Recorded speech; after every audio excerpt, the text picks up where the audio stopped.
এসছে। হাজির মানে উপস্থিত, তাই না? আর নাজির, নাজির কথাটি বাংলায় ব্যবহার হয় না, হাজিরটা ব্যবহার হয়, তাই না?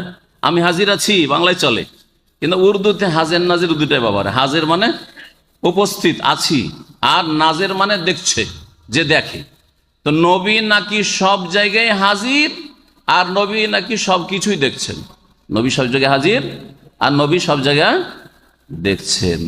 নবী সব জায়গায় হাজির আর সব কিছু দেখছেন, এটা যদি বলেন তো আল্লাহ আর নবীতে পার্থক্য কি থাকলো? পার্থক্য থাকলো? অধিকাংশই অতিরঞ্জন বাড়াবাড়ি করে, যে বাড়াবাড়ি বর্জনীয়, আল্লাহ হারাম করেছেন। দুটি আয়াতে কঠোরভাবে আল্লাহ নিষেধ করেছেন ধর্মের ক্ষেত্রে বাড়াবাড়ি করতে। জি। আর রাসূলুল্লাহ সাল্লাল্লাহু আলাইহি ওয়াসাল্লামের বেশ কিছু হাদিস রয়েছে যে আমার ক্ষেত্রে দেখো তোমরা বাড়াবাড়ি করিও না, ধর্মের ক্ষেত্রে তোমরা বাড়াবাড়ি করিও না। রাসূলের বিষয়টি ধর্মের ক্ষেত্র কিনা? ধর্মের ক্ষেত্র। এখন আপনারা শোনাই রাসূল সম্পর্কে বাড়াবাড়ি সম্পর্কে। ওমর রাদিয়াল্লাহু তাআলা আনহু থেকে আব্দুল্লাহ আব্বাস রাদিয়াল্লাহু তাআলা আনহু বর্ণনা করছেন, একদিন ওমর ইবনে খাত্তাব মেম্বারে খুতবা দিচ্ছেন আর বলছেন, সামিউতুন নবী সাল্লাল্লাহু আলাইহি ওয়াসাল্লাম ইয়াকুল, আমি নবী সাল্লাল্লাহু আলাইহি ওয়াসাল্লামকে বলতে শুনেছি, লা তুতরুনি কামা আতরাতিন নাসারা ঈসা ইবনে মারইয়াম, আমাকে বাড়ায়ও না যেমন মারিয়াম পুত্র ঈসাকে খ্রিস্টানরা বাড়িয়েছে। আল্লাহ বলছেন যে ঈসা হচ্ছে কি? রাসূল আর আল্লাহর বান্দা। আল্লাহর বান্দাকে আরবিতে কি বলে? আব্দুল্লাহ, তাই না? আল্লাহর বান্দা মানে আব্দুল্লাহ। কিন্তু খ্রিস্টানরা কি বানিয়ে দিল? ইবনুল্লাহ। আব্দটাকে চেঞ্জ করে কি করলো? ইবিন বানিয়ে দিল। ইবিন মানে বুঝুন তো, ইবিন মানে ছেলে। হ্যাঁ, আল্লাহর ছেলে, আল্লাহর পুত্র বানিয়ে দিল। ওরা যেমন বাড়িয়েছে ঈসাকে, তোমরা বাড়াইও না আমাকে। রাসূলুল্লাহ বলছেন, ইন্নামা আনা আব্দুন, আমি হচ্ছি একজন আল্লাহর গোলাম, আল্লাহর দাস। ফাকুলু, সুতরাং তোমরা বলবে আমার সম্পর্কে যখনই আমার বিষয়টি আসবে, আব্দুল্লাহ ওয়া রাসূলুহু, কে? মুহাম্মদ সাল্লাল্লাহু আলাইহি ওয়াসাল্লাম, আল্লাহর বান্দা, গোলাম, দাস এবং তার রাসূল। রাসূলের নিচে না আর গোলামের ওপরে না। জি। গোলাম কি মালিকের মালিকানাতে শরীক থাকে নাকি? আপনাদের চাকরকে শরীক করবেন ভিটে মাটিতে, জমি জায়গাতে, ছেলে মেয়েতে, যে আমার 4-5টা ছেলে আছে রে, তুই আমার বাড়ির চাকর, তুই 2টা ছেলে নিয়ে এনে দেবেন? হ্যাঁ, কখনো দিবেন না, তাই না? জি হ্যাঁ, এটি হচ্ছে সহিহ বুখারীর হাদিস। আর মুসনাদ আহমদে একটি হাদিস রয়েছে, বলছেন নবী করিম সাল্লাল্লাহু আলাইহি ওয়াসাল্লাম, ওয়াল্লাহি, আল্লাহর কসম করে বলছি, মা ওহিব্বু, আমি এটা পছন্দই করি না, বরদাস্ত করি না, আনতারফাউনি ফাওকা মানজিলাতি, আমার যে মান মর্যাদা আছে ওর ওপরে উঠাবা, এটা আমি বরদাস্তই করি না, ভালোবাসি না, এটা আমি ঘৃণা করি। আল্লাতী আনজালানি আল্লাহু আযজা ওয়া জাল, যেখানে আল্লাহ আমাকে নামিয়েছেন, যেখানে আল্লাহ আমাকে রেখেছেন, ওর ওপরে নিয়ে যাবে, এটা আমি বরদাস্ত করি না। কারণ মুসলিমদের থেকে আশঙ্কা কিসের? বাড়াবাড়ির আশঙ্কা বেশি। যারা মুসলিম, রসুলকে মানে, তাদের থেকে সম্ভাবনা যে অতি ভক্তি করতে গিয়ে বেশি বাড়িয়ে দিতে পারে। আর যারা মুসলিম সমাজের মুরতাদ হয়েছে, তারা মুসলিম হয়ে নেই। জি, যারা রসুলের মানহানি করে, গালমন্দ করে, অথবা রাসূলুল্লাহ সাল্লাল্লাহু আলাইহি সাল্লামের সাথে বেয়াদবি করে, তারা তার মুসলিম হয়ে নেই। জি, ওরা নিচে নেমে গেছে, আর এরা ওপরে বাড়াইতে গিয়ে মুশরিক হয়ে গেছে। দুটোই স্থায়ী জাহান্নামে যাওয়ার কারণ। কাফেরও স্থায়ীভাবে জাহান্নামে থাকবে, আর মুশরিকও স্থায়ীভাবে জাহান্নামে থাকবে। জি, বড় শিরক করে যদি মারা যায়, আর বড় কুফরি করে মারা যায় বিনা তওবায়। নবী মুহাম্মদ রাসূলুল্লাহ সাল্লাল্লাহু আলাইহি সাল্লাম সম্পর্কে অনেক ক্ষেত্রে বাড়াবাড়ি আছে, যে বাড়াবাড়ির কারণে ভ্রান্ত আকীদায় বিশ্বাসী হয়েছে মুসলিম সমাজ। তার মধ্যে যেটা দিয়ে শুরু করব সেটা হচ্ছে, বললাম যে নবী সাল্লাল্লাহু আলাইহি ওয়াসাল্লাম সম্পর্কে বাড়াবাড়ি করবেন না। যা কিছু বলবেন কোরআনের আয়াত আছে অথবা রাসূলের হাদিস আছে নবী সম্পর্কে। আর এমনিতে এমন কথা বলবেন না, উদ্ভট কথা, শুনেছেন বলে দিলেন। হ্যাঁ, আলেম শুনেছে ওস্তাদের কাছ থেকে বিনা দলিলে বলে দিল না। যতক্ষণ পর্যন্ত দলিল নেই ততক্ষণ পর্যন্ত রাসূল সম্পর্কে কোনো মন্তব্য করবেন না। কারণ রাসূলের বিষয়টি দ্বীনের বিষয়, দ্বীনের বিষয় ওহীর উপর নির্ভরশীল, ওহী ছাড়া কথা বলা যাবে না। 2 নম্বর যে বিষয়টি, সেটা হচ্ছে নবী করিম সাল্লাল্লাহু আলাইহি সাল্লাম সম্পর্কে একটি শিরকি আকীদা, অতিরঞ্জন বাড়াবাড়ি দিক, সেটা হচ্ছে যে নবী নাকি আলেমুল গায়ব। নবী কি আলেমুল গায়ব? ভারত, বাংলাদেশ, পাকিস্তানে যারা মাজার ভক্ত লোক, হ্যাঁ, কবর ভক্ত লোক, তাদের অধিকাংশ বিশ্বাস, বাংলাদেশে রেজবি বলে, ভারত ওদেরকে বেরেলবি বলে। হ্যাঁ, আর ওদের মধ্যে মেলা প্রকারের আছে, মেলা স্তরের আছে ওরা। এদের আকীদা যে নবী মুহাম্মদ সাল্লাল্লাহু আলাইহি ওয়াসাল্লাম কি আলিমুল গায়ব। আলিমুল গায়ব মানে বুঝেন, মানে তার কাছে এই ক্ষমতা আছে যখন যা ইচ্ছা জেনে নিল, চোখের আড়ালের সব কিছুই তিনি জানতেন। এমন কি তারা বলে যে তিনি আরশ কুরসি সম্পর্ক জানেন, সব জানেন তিনি, মানে আরশ কুরসি দেখতে পান, জানতে পারেন। তারপরে যে কোনো জায়গায় কি হচ্ছে না হচ্ছে ঘটছে তিনি তার জীবদ্দশাও জানতেন, তার ইন্তেকালের পরেও জানতেন আলিমুল গায়ব। এবং তার কাছে জানার চাবি আছে। এই চাবি কার কাছে আছে? একমাত্র আল্লাহর কাছে। এটা হচ্ছে ইসলাম। ওয়াইনদাহু মাফাতিহুল গায়ব। আল্লাহ বলছে ওয়াইনদাহু মাফাতিহুল গায়ব, আল্লাহর কাছে একমাত্র কি আছে? মাফাতি বুঝেন, মিফতা মানে কি? মিফতা চাবি। আল্লাহর কাছে গায়বের চাবি আছে। তো গায়বের চাবি থাকলো আল্লাহর কাছে, তো নবী কি করে আলিমুল গায়ব হইল? বুঝছেন না? কোরআন কারীমের কথা। নবী মুহাম্মদ রাসূলুল্লাহ সাল্লাল্লাহু আলাইহি ওয়াসাল্লামকে আলিমুল গায়ব বলা, অথচ নবীকে আল্লাহ বারবার করে কোরআনে বলছেন, নবী তুমি বলে দাও লোকজনকে যেন গোমরাহ হয়ে জাহান্নামে না যায়, অতি ভক্তি করে জাহান্নামে না যায়। কারণ কেউ মানে না আর জাহান্নামে যায় এটা তো বুঝে আসছে, কিন্তু বেশি ভক্তি করে যে জাহান্নামে যাবে, চিরকাল থাকবে, এটা আরো দুঃখের বিষয়, তাই না? যে নবীকে মানলো না জাহান্নামে যাবে, এটা তো সহজ বিষয়, মানে না জাহান্নামে যাবে। কিন্তু নবীকে বেশি মানতে গিয়ে আর বেশি ভক্তি করতে গিয়ে জাহান্নামে যাবে আর চিরকাল জাহান্নামে থেকে, এটা তো মারাত্মক বিষয়। মেনেও জাহান্নামে, হ্যাঁ জি হ্যাঁ। তো আল্লাহ পাক রব্বুল সূরা আনামের আয়াত নম্বর 50 এবং সূরা হুদের আয়াত নম্বর 31 একই ভাষায় বলেছেন।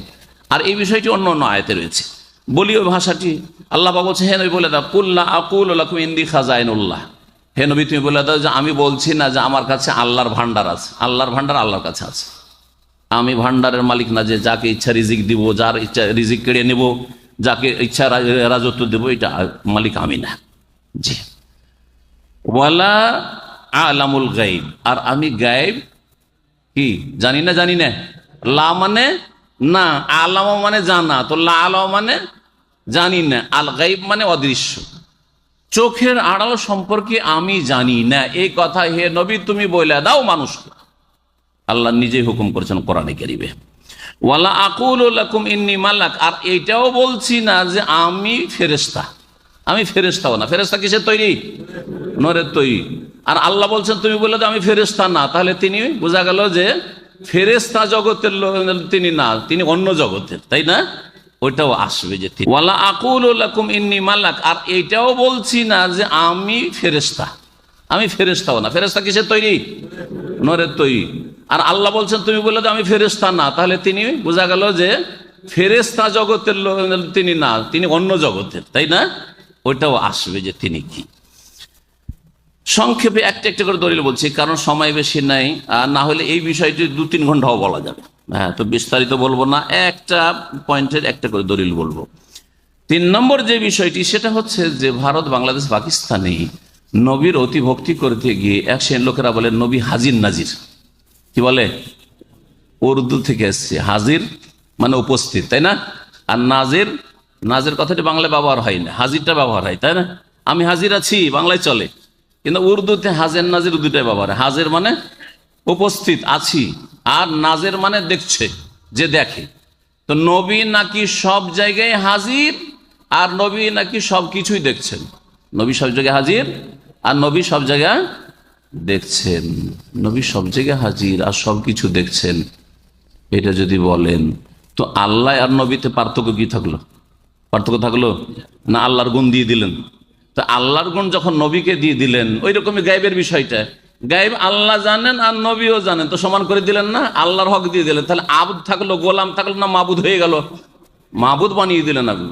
ঠিক তেমনি আল্লাহ হাজির তার জ্ঞানের দিক থেকে, আর আরো বিভিন্ন দিক থেকে, পরিবেষ্টনের দিক থেকে, ক্ষমতার দিক থেকে সব জায়গায় হাজির, কিন্তু সত্তাগত জাতের দিক থেকে আল্লাহ রাব্বুল আলামিন তার আরশে আজিমে সমস্ত সৃষ্টির ঊর্ধ্বে, আসমানের ঊর্ধ্বে।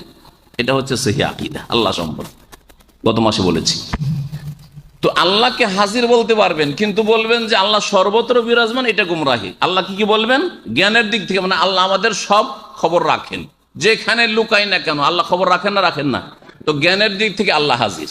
ক্ষমতার দিক থেকে যেখানে পারলেন না আল্লাহ ধরতে পারবেন না? পারবেন না? তো ক্ষমতার দিক থেকে হাজির।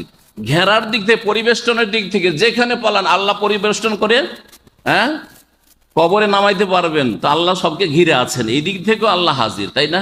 আর নাজির মানে হ্যাঁ হ্যাঁ দ্রষ্টা, যিনি দেখছেন। তো কি আল্লাহ দেখছেন না? আল্লাহ আমাদের দেখেন না?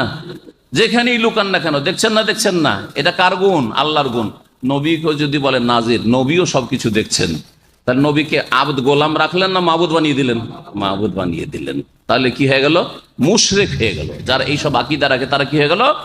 মুশরিক হয়ে গেল। ভালো করে শুনুন। এই মর্মে কোরআনে কারিমে আছে, রসুলের হাদিস তো আছেই, কিন্তু কোরআনে কারিমে রয়েছে যে হাজির নাজির নবী না, বরং হাজির নাজির একমাত্র আল্লাহ রাব্বুল আলামিন। ওই ব্যাখ্যায় যে ব্যাখ্যাটি বললাম, মুসা আলাইহিস সালামকে, মুসার জাতি যখন ফেরাউনের চরম জুলম অত্যাচার চলছিল, তখন বললেন উযিনা মিন ক্বাবলি আন তাতিয়ানা, হে মুসা আপনারা আসার আগেও বড় আমাদের উপর জুলম অত্যাচার হইল, অমিন বাদে মা জিতানার, আপনি আসার পরেও আমাদের জুলম অত্যাচার দূর হচ্ছে না।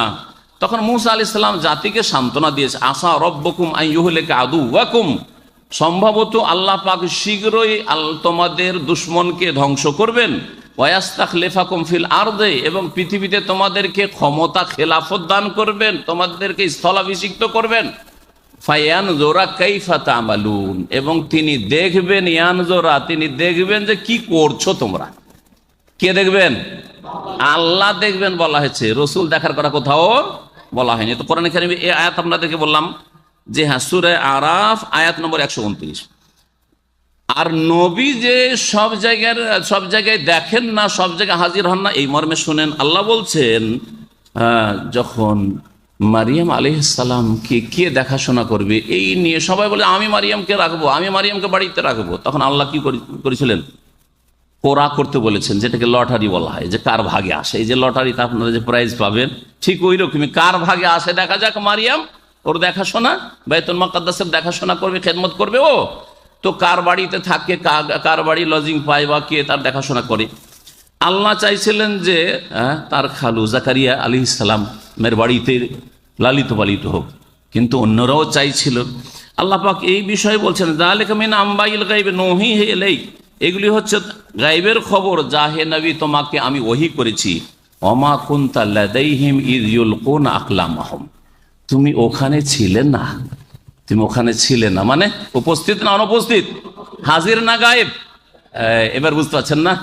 হে নবী তুমি ওইখানে ছিলে না যখন ইয ইউলকুনা আকলাম, যখন কলম দ্বারা তারা কি করছিল? কোরা করছিল, লটারি করছিল। তাহলে নবী ওখানে হাজির না গায়েব? তাহলে নবীকে হাজির বলা কোরআন বিরোধী না? আর আয়াত বিরোধী আকীদা রাখলে মুসলিম থাকে, ওইদিকে গেল, কুফরিও হচ্ছে, আর ও বাড়াই থেকে নবীকে বাড়াই থেকে শিরক হচ্ছে। আরো শুনেন ইউসুফ আলাইহিস সালামের কথা। এই ছিল সূরা আলে ইমরান আয়াত নম্বর 44। ইউসুফ আলাইহিস সালামের ঘটনা শুনেন। ইউসুফ আলাইহিস সালামের সৎ ভাইয়েরা ষড়যন্ত্র করেছিল, এটা তো জানা আছে তাই না? যখন ষড়যন্ত্র করে তাকে নিয়ে গেল যে আমরা নিয়ে যাব, খেলাধুলা করব, ছোট ভাইকে আদর করব, নিয়ে গিয়ে বললো যে বাঘে খেয়ে নিয়েছে, কিন্তু বাঘে খায়নি। কি করেছিল? কুয়াতে ফেলে দিয়েছিল। আল্লাহ বলছেন যখন ওরা এই চক্রান্ত করে কুয়াতে ফেলে, হে নবী ওখানে তুমি ছিলে না, ওখানে হাজির ছিলে না, তুমি গায়েব ছিলে। এই আয়াতটা শুনেন। আল্লাহ পাক বলছেন যে যালিকা মিন আম্বাইল গায়বি নূহি ইলাইকা ওয়া মা কুনতা লাদাইহিম ইয আজমাউ আমরাহুম ওয়া হুম ইয়ামকুরুন, এগুলি হচ্ছে গায়েবের খবর, তোমাকে জানিয়েছে। না হলে ইউসুফের কাহিনী কি করে বা জানতে নবী?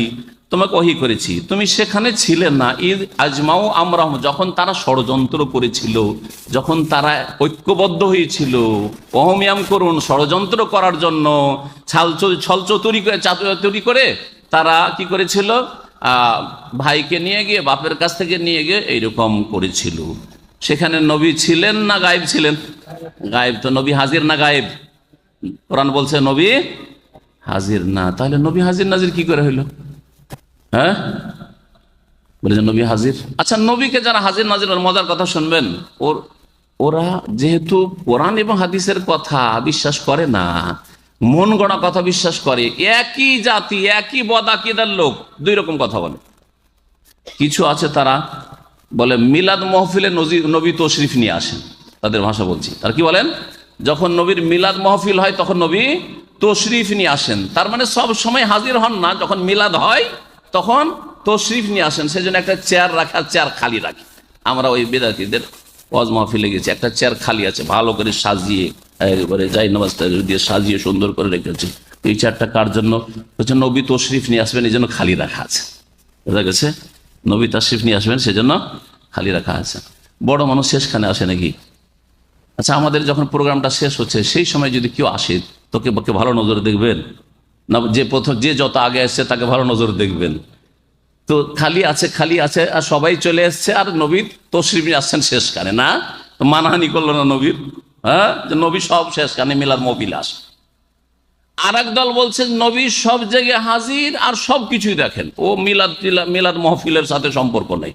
তাহলে একই আকিদার লোক ভ্রান্ত আকিদা যেহেতু রাখে, না কোরআনের দলিল না রসুল হাদিসের দলিল, সেই জন্য তাদের এক এক লোকের এক এক রকম কথা, সবগুলি হচ্ছে শিরকি আকিদা। নবী কোথাও হাজির না আর সবকিছু তিনি দেখেন না, তিনি দুনিয়া থেকে বিদায় নিয়েছেন, হ্যাঁ, এবং তিনি বারজাখী জীবনে পারলৌকিক হায়াতে আছেন, দুনিয়ার হায়াত নেই। জি।